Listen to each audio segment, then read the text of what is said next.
Pada sistem informasi, banyak proses yang berjalan secara bersamaan dan membutuhkan sumber daya komputer, seperti printer, scanner, file, dan memori. Dalam kondisi tertentu, proses-proses tersebut dapat mengalami masalah yang disebut deadlock. Deadlock adalah kondisi di mana dua atau lebih proses saling menunggu sumber daya yang sedang digunakan oleh proses lain, sehingga tidak ada proses yang dapat melanjutkan pekerjaannya. Pada contoh ini, terdapat dua komputer yang sedang menjalankan proses. Komputer A kita sebut sebagai proses 1 atau P1, dan komputer B kita sebut sebagai proses 2 atau P2. Proses ini membutuhkan dua sumber daya, yaitu sebuah printer dan sebuah scanner. Pada awalnya, proses P1 menggunakan printer untuk mencetak dokumen.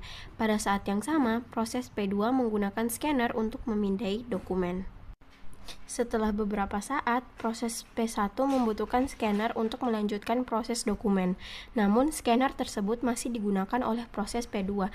Di sisi lain, proses P2 juga membutuhkan printer untuk mencetak hasil pemindaian dokumen, tetapi printer tersebut masih digunakan oleh P1.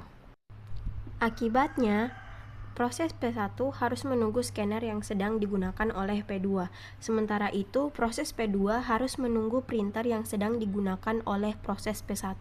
Kedua proses ini akhirnya saling menunggu sumber daya yang dimiliki oleh proses lain. Kondisi ini menyebabkan terjadinya circular wait, di mana proses saling menunggu dalam sebuah lingkaran. Akibatnya tidak ada proses yang dapat berjalan dan terjadilah kondisi yang disebut deadlock. Deadlock biasanya terjadi ketika 4 kondisi utama terpenuhi, yaitu mutual exclusion, hold and wait, no preemption, dan circular wait. Jika kondisi-kondisi ini terjadi secara bersamaan dalam suatu sistem, maka deadlock dapat terjadi dan menyebabkan proses berhenti berjalan.